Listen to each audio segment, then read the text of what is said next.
This is Red Moon Role-Playing. Welcome to Masks of Nyarlathotep, Session 2.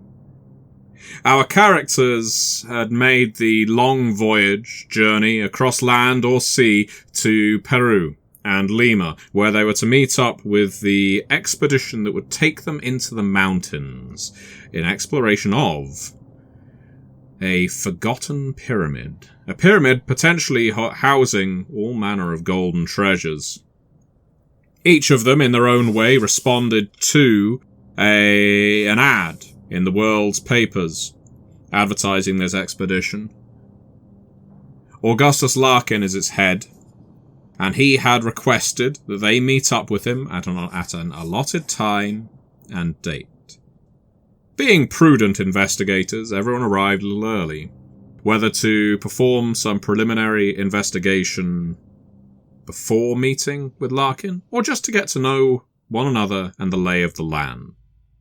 Each of them has found Lima interesting in their own way, though some have had to rush through it. And now, at the Hotel Mori, on the day before meeting up with Augustus Larkin for the first time, you are getting to know your fellow investigators. Not just each other, but others who have responded to the ad for the expedition. Sitting in the Hotel Mori bar, each of you telling stories about how you made it here, who you were in the days before all of this. You've come to know a few others. There's Jesse Hughes, an antiquarian. He actually comes from New York, so, well, you may not be neighbours, Madeline. There is a certain commonality. And what's more, Jesse Hughes is a man of African-American origin. And, frankly, he feels quite at home among such a cosmopolitan crew. As soon as he realises that the rest of you are from all over the place, his guard drops immediately, and he's laughing and joking, very excited for the expedition. You also encounter one Hugo Metzger. And, just like you, Felix, Hugo served in the Great War. He was a corporal. And like you, Felix, he doesn't feel terribly inclined to discuss those 4 years in great detail. But there's a kinship that you form there. A certain camaraderie that can only exist between veterans of war. And finally, Isabella Melquiades, an academic who has made her way here, well, because she believes this could be the archaeological find of decades, if not a century. She saw the ad and has long been interested in the idea that there could be pyramids of the Incas deep in the Andes, just waiting to be unearthed. And so you sit around with your drinks, toasting each other, excited about the eventual meeting with Augustus Larkin. Isabella leans over to you, Madeline. So tell me, Madeline, she says, glass in hand, cigarette in the other. What is your background? Is it university? Do they... And she catches herself. I mean no offence. In America, she says, pointing upward, as if up means north. Do they allow black women in universities? Jesse clams up a little at that. Isabella seems genuinely curious, but also unsure whether this might cause offence. You just beat me to another psychology roll because I wanted to figure out whether that was like a condescending jab or whether this was coming from a place of genuine curiosity. So during the toasting and the talking, I've definitely been contributing more of a careful contribution to the conversation. But the one thing everyone would notice is that I do not drink alcohol. Whatever I'm toasting with is probably just whatever the local juice is, if not just water itself. Sitting in the chair, I'm going to pull my knees up where the backs of my heels catch the bottom of the chair. I'm going to lean back with a very disarming aura. And I'm going to look to Isabella. It's like, okay. Before I answer your latter question, allow me to invite you to guess the first. what do you think my background is? Oh, well, this is a big question, she says, and she puts her glass down, takes a drag on her cigarette, thinks. You are well spoken. You have made your journey here apparently by yourself, so you are clearly well equipped for adversity. Mm-hmm. I would therefore assume that you are someone who has travelled before. You clearly experience, not necessarily an explorer. I nod encouragingly. Maybe you were part of a travelling circus. You're an entertainer. You are familiar with different groups. People may be hostile to you sometimes. People may be interested. People may be kind. But you let it flow off of you like water because it is all part of life's rich tapestry. A smile breaks out across my face. I'm genuinely impressed with her. And I nod and I go, I am well traveled. And I do sing, yes. Now, for your latter question, I have a question for you, Miss Isabella, because you are an academic. You are not, correct? See, I am a professor in Madrid. This is my first time in South America, but there is much here that is familiar to me. Okay. Let me bring you up to speed on just a small hint of a American culture. So in the 1800s, I think it was 1830, and I will go over to Jesse, almost inviting him to engage in the conversation versus, being offended. I think it was 1835, 37. He's nodding along. America established something called the HBCU. Isabella, are you familiar with what that means? I am not, she says, taking another puff. That is a historically black college and university. Yes, there are black academics in America. As a matter of fact, we have black universities. Oh, I mean, in Spain it is, there is, of course, prejudice. There is prejudice everywhere, especially against women, but there is also integration. And so here, in North America, you have black universities and white universities. There are a lot of things that are divided in America, yes. However, opportunity does find a way for those who are courageous enough to find it. Please do not assume that I am completely ignorant as to world affairs, she says. I am often so absorbed in my books, in my studies, in history, but ancient history, that I sometimes lose track of... And Jesse fills in here. The state of the world, he says. It is, I guess, what you might call a paradox, that the longer you study, the more you lose touch with what is going on just outside your door. But please, I mean no offense when I ask these questions. It is because I want to learn. I throw a wink over at Jesse and I say, oh, no offense taken. Some of us prefer to study the past and some of us have our eyes on the future. Mm-hmm, he says, and he lights a cigarette of his own. Now, I wasn't around in the 1830s, he says, but there's some progress that's been made. He offers you a cigarette, Madeline. I actually politely decline. No, thank you. He takes it back, offers it around the table. Now that it is protruding from the pack, it would be impolite to tuck it away again. I'll take one. It's been a while since I've had some American cigarettes. He gives you a nod at that. Immediately, Shelby, you can tell that for Jesse, this is something of a test. There are people who would refuse to take a cigarette from a black man's pack.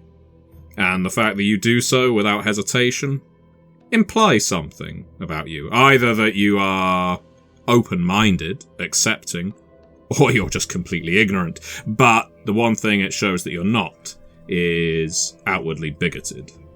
Yeah, and it does remind me of the times when I was growing up in Atlanta where I ended up actually spending more time with some of the Chinese population there, even though many of my peers looked down on me for such fraternization. And that's actually where I picked up a strong command of their language because I just felt more comfortable with them and never quite understood the dichotomy, but I also knew that I couldn't openly question such things because, to be honest, my parents are still alive.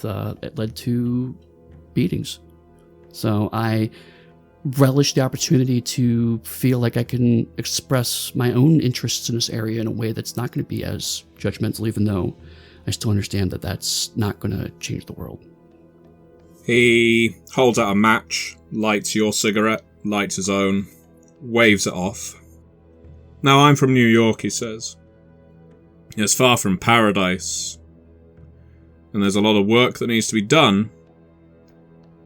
But if you want the proverbial melting pot, he says, and he rolls his eyes at that, there aren't many cities quite like it.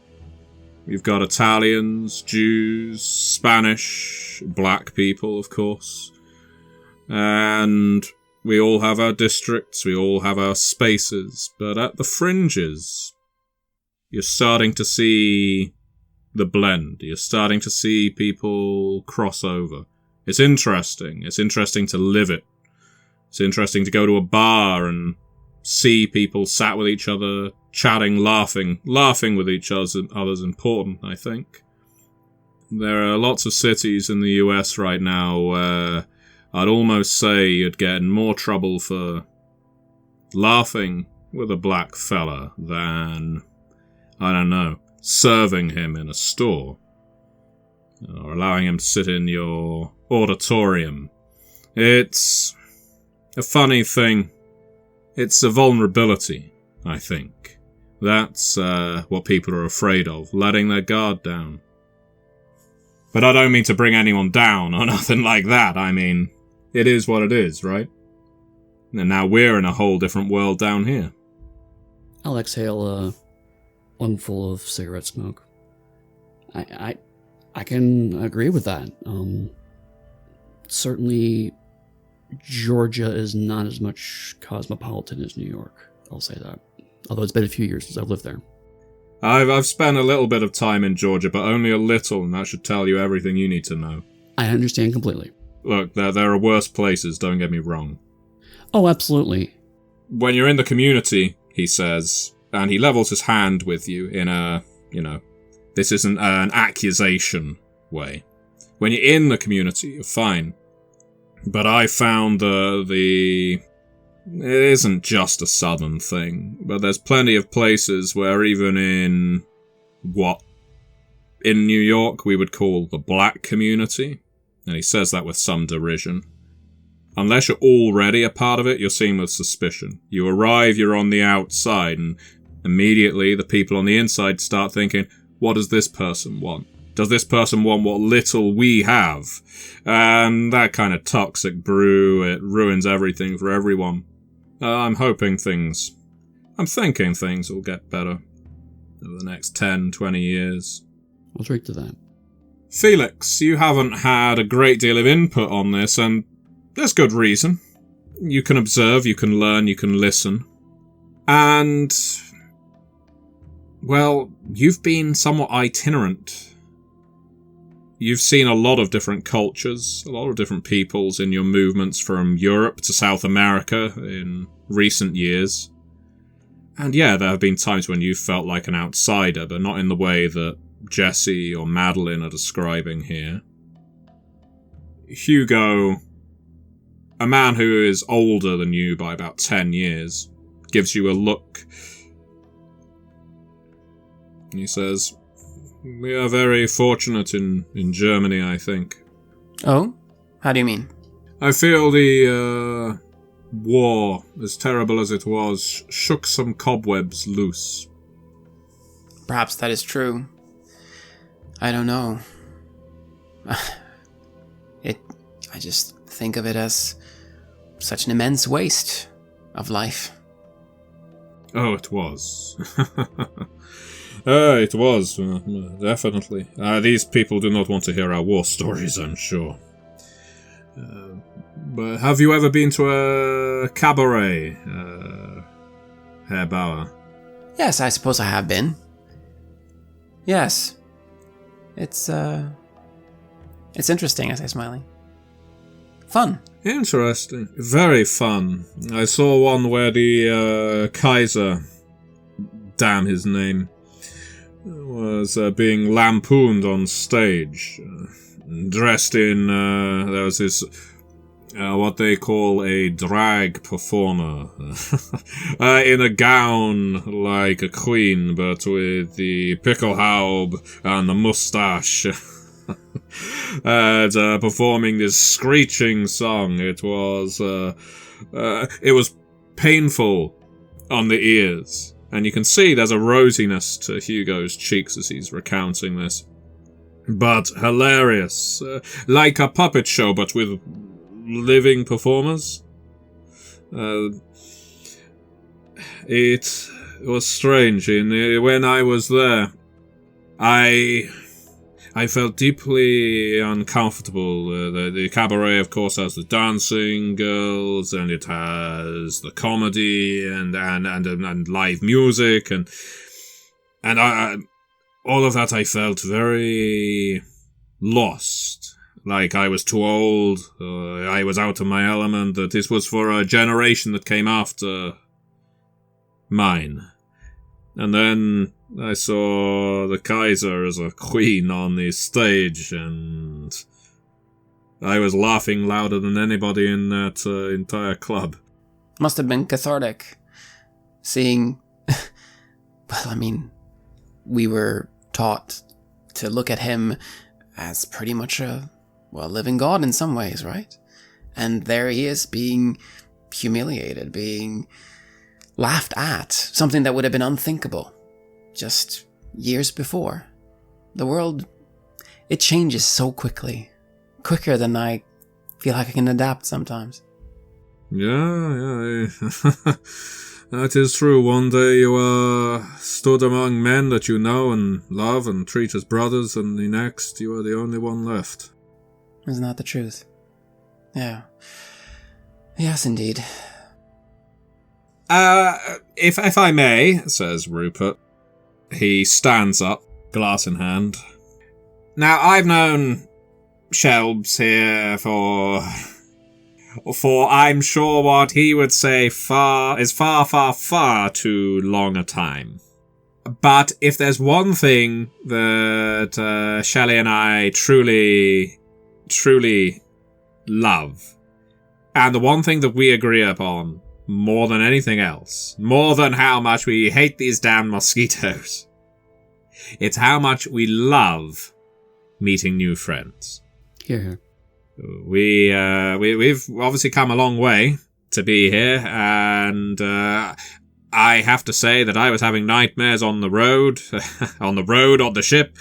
Every dratted place we happened to hang our hats, that, well, it would just be us surrounded by a bunch of Peruvians.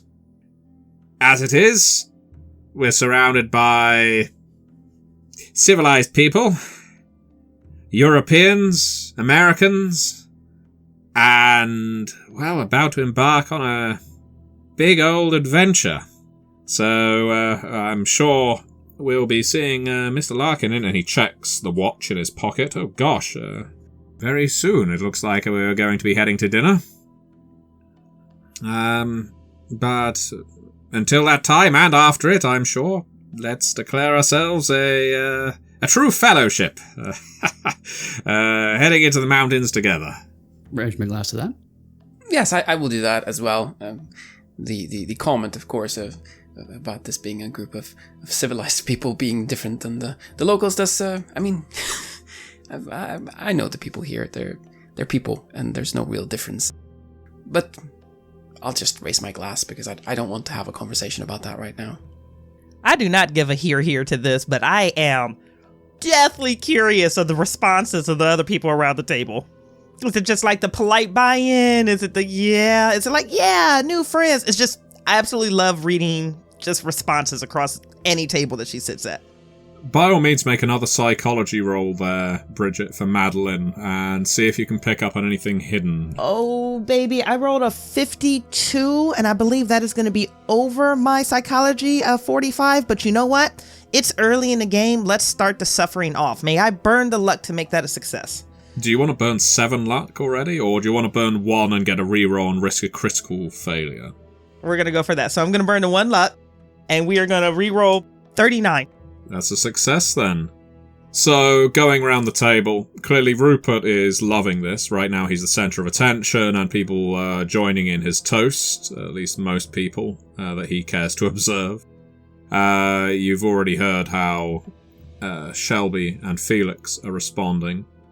Isabella is raising her toast, and again, you get the strong impression that, yeah, she is definitely a curious person, but she is also oblivious. She has a complete undercurrent of ignorance to her because, ultimately, she knows very little about people. She doesn't realise there was an insult spat out. Metzger is very cautious. He seems to be mirroring Felix and Shelby here. They're toasting, but certainly not the letter of what Rupert just said. And then you get to Jesse. Jesse, through quite literally clenched teeth, raises his glass and says, "To civilized people." It is apparent that he has not gained a good impression of Rupert Carruthers. Okay. Internally, I'm already starting that cataloging process where I go, okay, Isabella is a liability socially, but she's probably going to be brilliant if we stuff her in a library to do some research. Jesse is going to be temperamental in situations that involve this, that, and the other. I think that one over there speaks fluent Spanish. Yes, he said he was. So I'm doing that inner cataloging and that almost compartmentalization where it's like, okay, these are the value structures of these people. These are the weaknesses of these people. Got it. And I will raise my glass of whatever, again, the local juices that they have. And so, our party of investigators make their way to the Bar Cordano, a restaurant and bar in Lima district of Lima, where you will, for the first time, encounter Augustus Larkin. The meal that is laid out for you is really quite fine. It is a bevy of seafood of varying types, and Peru excels in its seafood, but this is really quite something. There's a lot of reds and greens, tomatoes, peppers, and so forth, spices, and the escabeche, a hot sweet and sour fish dish, is most exquisite. You aren't just the party of you here with Augustus Larkin. He is joined by someone you vaguely recognize, Shelby. I'm going to need you, and I very rarely ask for one of these because I tend to think memory is good enough, but I'm still going to ask you to make a roll for it. An idea roll. So, idea is your int characteristic. 58 under 80.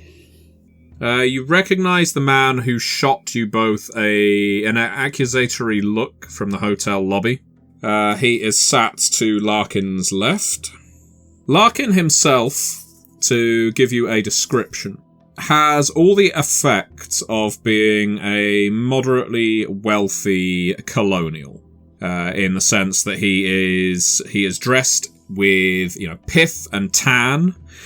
He has a signet ring on one finger, on one pinky, and he has a pale glaze to his skin that implies his European origins. Though, amidst all of that, it's quite apparent he often dwells in hot climates.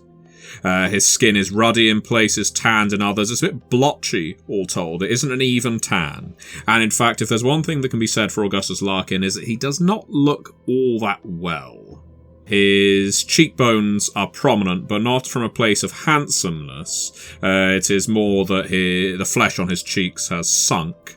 Likewise, his eyes are quite pitted, almost as if he hasn't had much sleep lately.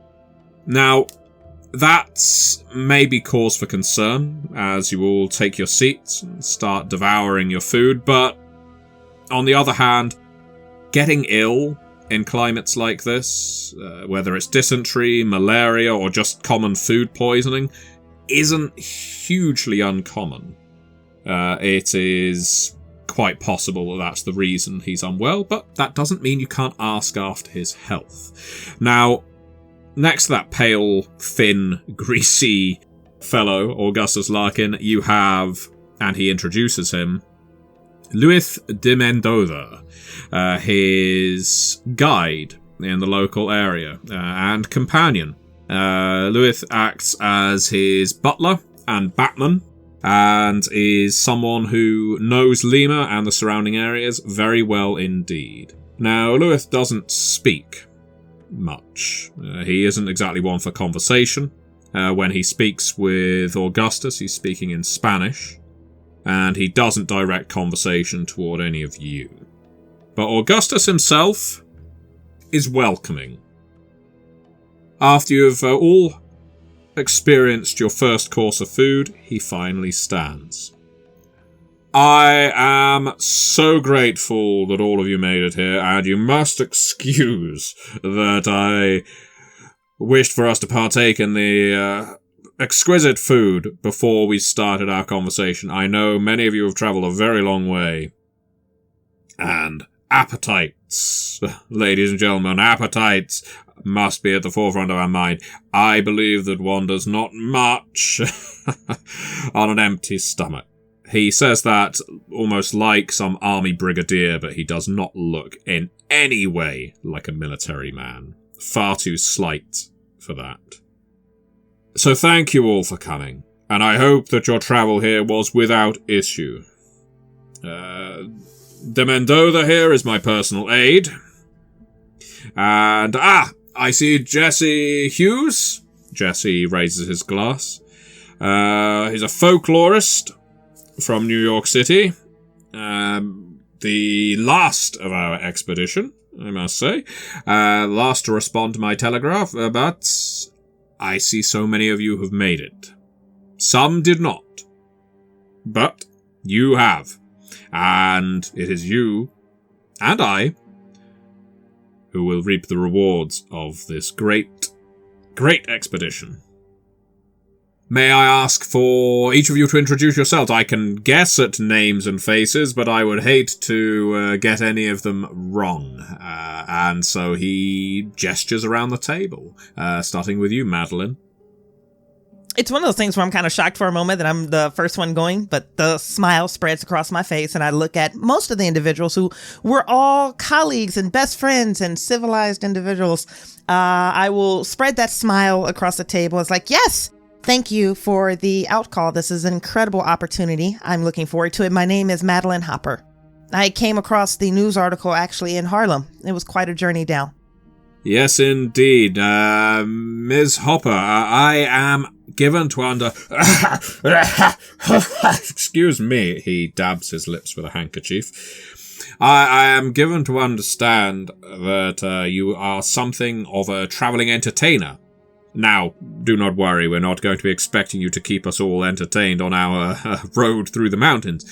Rather, I am hoping that if adventure greets us, you might be able to turn this into some kind of stage play. Compose a song or two about our journey. You know, in the ancient times, it would be people like us that they would write poets about. Hang on. No, that they would write poems about. He corrects himself and shakes his head. My apologies. What do you think? Do you think that's on the cards? I am going to force the most polite smile ever to just assume that he didn't just mansplain oral tradition to me. I'm just going to give us a polite smile. I was like, well, anything is in the cards. Opportunity abounds. Quick peek at that handkerchief. Is there any blood on it? Make a spot hidden roll, Bridgett. Because we're 2 sessions in and we haven't asked for a spot hidden roll yet, so we're doing something wrong. So that's a 68 over my 45. That is a fail. I'm not going to try to re-roll on that one. Okay, he tucks the handkerchief away more quickly than you can observe its contents, which may be for the best. And he moves on to you, Shelby. I stand up. I'm a relatively short man. I have tan skin, the kind of tan that you gain as a child and never entirely lose, even if you're in a overcast, rainy country. And there's a certain stockiness about his body which belies his occupation, as he says, I'm Shelby Shattuck. I'm recently from Oxford, although from my accent, obviously, I'm not originally from there. And I am an author, although I do have quite a bit of knowledge of literary and other historical components, let's say. Very interesting indeed. Shelby Shattuck here is also something of a fabulist, an author of fiction like the Sherlock Holmes stories. Isn't that right, Mr. Shattuck? Yes, Sir Arthur certainly was a bit of an inspiration in terms of at least a way to gain some needed incomes when you're a student. So maybe we could have our own King, what was his name's Gold story out of this. Hopefully with better research, yes. And next to you, I'm guessing you are either Felix or Hugo, he says, looking at Felix. I'm Felix, yes, Felix Bauer. Most recently from Argentina, but before then Germany. I'm here to keep you all safe. If there's any wild animals or anyone threatening the expedition, I'll shoot them and keep you alive. That's what I'm here for. Well, I do hope that isn't necessary. We're hoping not to rattle the locals too much with with gunfire. Excuse me. So that would make you Hugo Metzger. Yeah, Corporal Hugo Metzger, he says, standing. Like Felix here, I am here to act as bodyguard to the troop as we make our way through the wilderness. When it comes to archaeology, and he gestures over his head. That's quite all right. Corporal Metzger, we don't expect everybody to be academically inclined. And that means you must be Isabella Melquiades? See? She stands up. I am Isabella Melquiades, professor at the University of Madrid, antiquarian studies, though I hope that in the next few years we will follow the rest of the world and rename it archaeology. The very excitement, the possibility that this journey could see us discovering a pyramid. Well, there is much we do not know about the Incas, and we will cover that while we're on the journey, Professor. And so you are Rupert Carruthers. Shelby really should have introduced me himself. We're something like partners in crime. I had the utmost faith you'd be able to introduce yourself there, Shelby. Yes. Honestly, my role here is for the fun. He makes a sort of left hook, right jab gesture. And I come with a wallet load of cash. And that isn't to say that I'm just going to be throwing it around. It's that I know that expeditions like this need finance, but that there's also the financiers, and he rubs his fingers and thumb together. I have every faith that this collection of adventurers will find treasure, and that people like me will, well, benefit off the back of it. I suppose there's no point being backwards and coming forwards about the subject. So, let's get moving. And finally, Mr. Jesse Hughes. Well, you already know me, of course, so we spoke in the bar. I maybe spoke a little too long. My name's Jesse Hughes. I study folklore, write about it, myths, legends, and so on in New York City. I've probably got a career none of you are going to have heard of. I've written about things that none of you are going to have read. And once all of this is over, I'm sure my work will end up in some academic journal that none of you will ever see. Oh, Professor Melquiades perhaps accepted. But I'm very happy to be here with all of you, and you all seem to me like good people. Can I ask, are any of you, or all of you, watching Jesse as he talks? I'm watching everyone as they talk, so yeah. Oh, yeah, for sure. Dialed in. It's the polite thing to do. I will allow all of you, then, to make a psychology roll here. Absolutely. Now, only one of you needs to make a success here. Well, I'm sure 89 over 20 is not going to help me out, so... 54 over 10.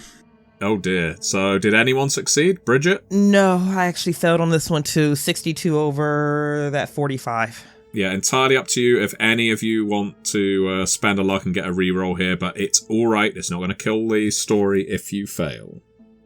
I have critically failed. Oh. Well, because I re-rolled and got 24 over 20, so... So the way I tend to run critical fails in Call of Cthulhu is, unless it's an action scene... Shelby, what do you make of this? Because whatever you make of it is what you believe.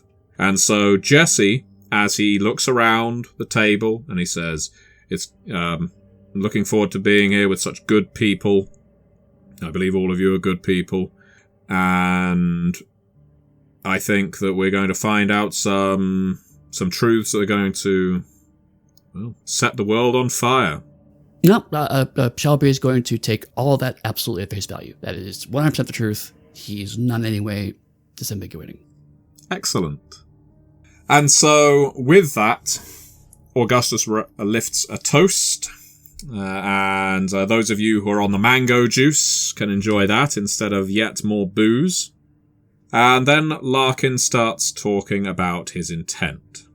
"My plan is that we will head up to the highlands, locate the site of the lost pyramid, and recover some valuable artifacts. Simple as that.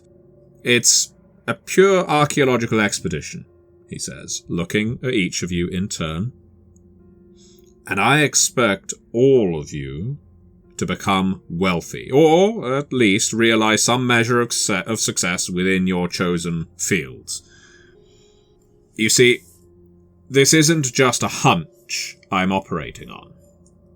I bought a few interesting items near a city named Puno from an alpaca farmer who claims that his grandfather recovered them from tunnels beneath a pyramid high in the mountains. The grandfather, he never returned to the site because of superstitious fear, but he told his family that there were other treasures in the tunnels.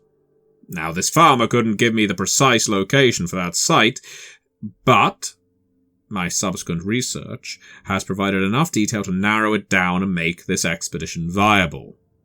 At which point, he snaps his fingers at the Mendoza, who unfurls a dirty cloth, which is rolled out on the table before him.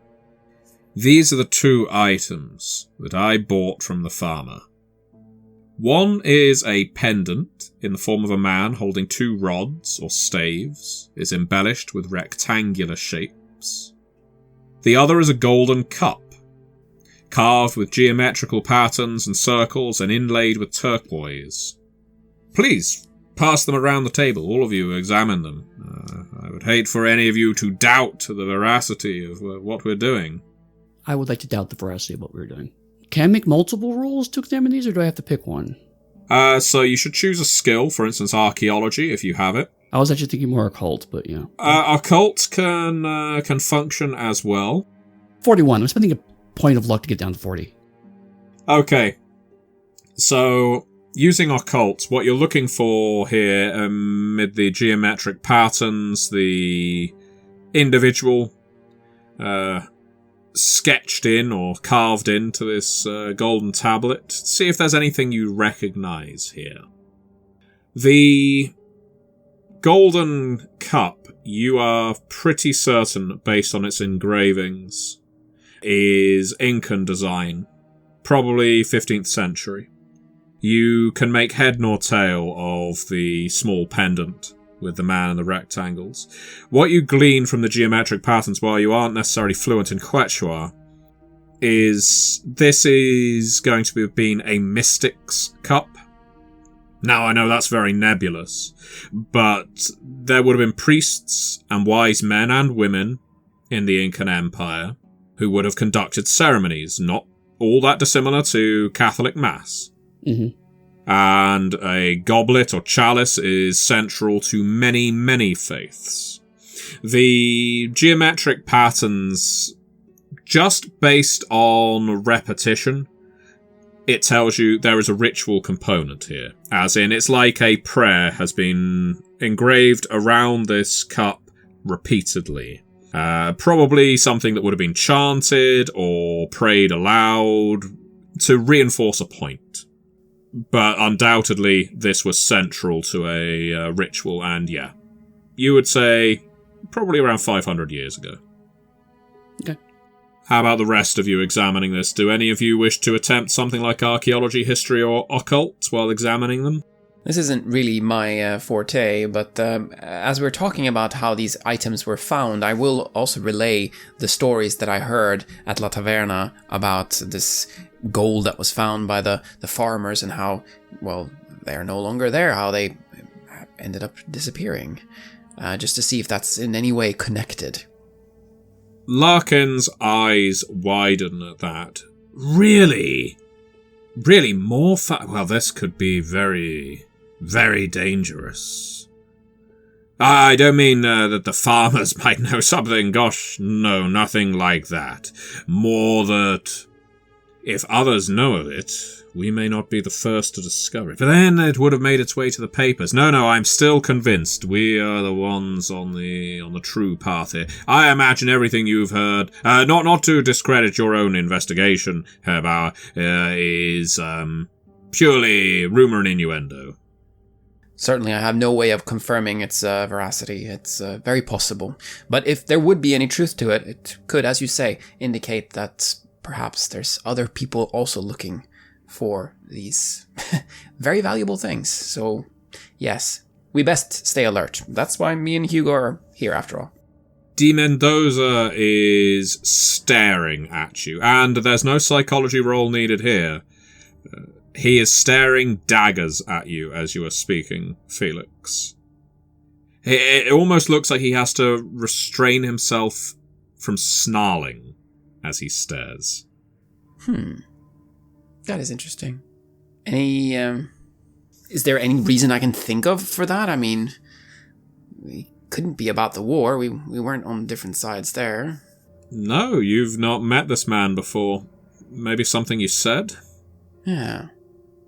You pass the trinkets on. So how about you, Madeline? Is there any roll you wish to make while investigating them? And by all means, you don't need to make a roll. You can describe if there is something you're looking for example. No, absolutely. I am far from an archaeologist. I'm far from an academic. I am far from an occultist. But what I am very, very good at is leveraging other people to do that shit for me. So when the pendant comes to me, I am going to rise from my seat, walk around the table, and then scoot in directly next to Isabella, as if I am looking for inspiration or coaching or perspective. I have a thirst for knowledge, and I've identified her as a person of interest that can provide it, especially since she's socially awkward. I'm going to slide right into the chair next to a place that I know she's comfortable. Okay, tell me what you see. And I'm going to hand her the pendant. She holds it up, and she examines it under the light, and she looks at you with a bit of a coy smile and gestures at it with her head and says, "A lot of men especially examine jewellery like this flat on a table. They do not realise that to get the best of it, you need to look at it how it is worn. How the light might glisten off of a piece of it, how you might see an etching or shape that, on a 2D plane is just not visible. And I am convinced that this is an authentic relic. This is indeed ancient, the way that it has been treated and worked." And she bites her lip.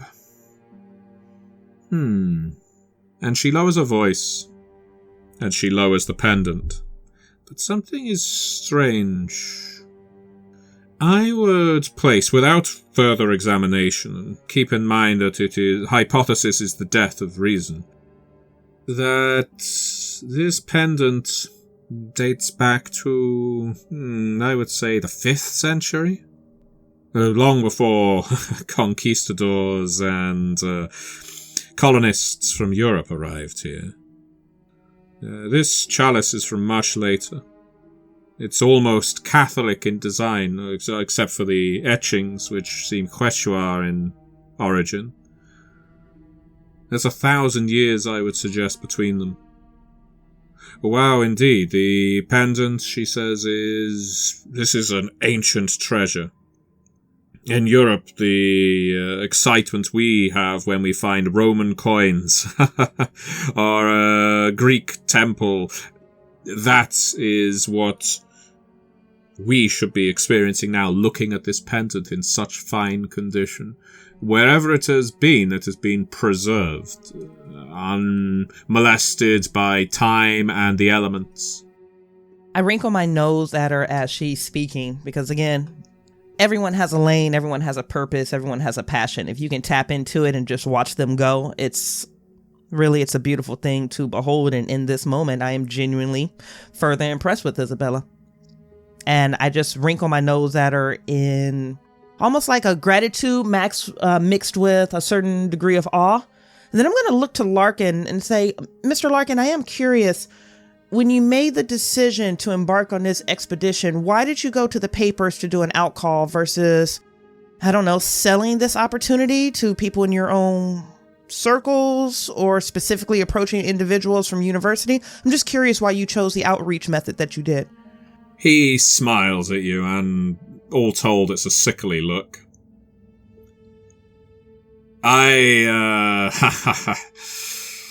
Miss Hopper, I have no desire to share our findings. We go to a university, we find an archaeological group, you sign up to a government or sponsored expedition. Nothing that you claim is truly yours. And that is not to say that we are simple looters, and he gestures to calm voices that weren't raised. But it is to say that we should earn our due. If we are the only folk who wish to explore this, who are putting our own money and lives at risk to do so, then why ought we not be rewarded? Quick glance over at Jesse and then another quick glance over at Shelby. As a non-academic, I have no idea whether he was just blowing complete smoke up my nostrils or whether that was true. Just as a glance over at those two individuals, does that feel authentic to them? Well, in Jesse's case, he doesn't seem happy with this. Okay. He has an expression that is not concealed. He is clearly troubled by this idea that, we've been hired to loot a pyramid. Yeah. And he doesn't raise his voice about it. Maybe he doesn't feel it's the place to do so. How about Shelby? I'm a little more withdrawn about it. Certainly not excited about it. I'm sure there are other people, perhaps even my friends, who are like, yeah, this is great. Shelby's more conflicted, as you can tell. Okay. And then keep her just really fast. I'm sitting right next to her. How does Isabella feel about that notion? She is currently hypnotized with the pendant, which she has not moved on to someone else. Got it. Okay. Jesse does speak up. I just want to make something clear. I'm here for academic reasons. Sure, it'll be great if all of us end up with a little bit of coin in our pocket. And he gestures at Rupert. Clearly it's your main reason for being here, Mr. Carruthers, and I appreciate how open you are about that. But I'm not here to carry off a sack of gold. I may be a folklorist, but I'm not a tomb robber. Oh, no, please. Mr. Hughes you misunderstand, I think. But that was my fault. The truth is, there is far too much oversight, too much red tape, forms to fill in, checks. People, quite frankly, he says conspiratorially, you have to bribe officials when you get involved with governments and official organizations. It is a lot simpler to do this as a private enterprise, which is what I am doing. I apologize. I misspoke. That we are not tomb robbers. Let me make that absolutely clear. No one is going to be robbing anything. Jesse does not look mollified by this, but he doesn't speak up again. Okay. As the main course is finally served, and you tuck into your delightful meal, questions follow, and conversation is thickened fast as interrogations ensue, but gentle ones. They're interrogations in the sense that people want answers. People want to know more about this farmer. People want to know more about this pyramid, this gold, where it was found, what might we find in Puno, how are we going to get there, what transport arrangements have already been put in place. The conversation is dense with questions, and although Augustus has to break from it occasionally to cough or walk away from the table, he always returns and always supplies answers.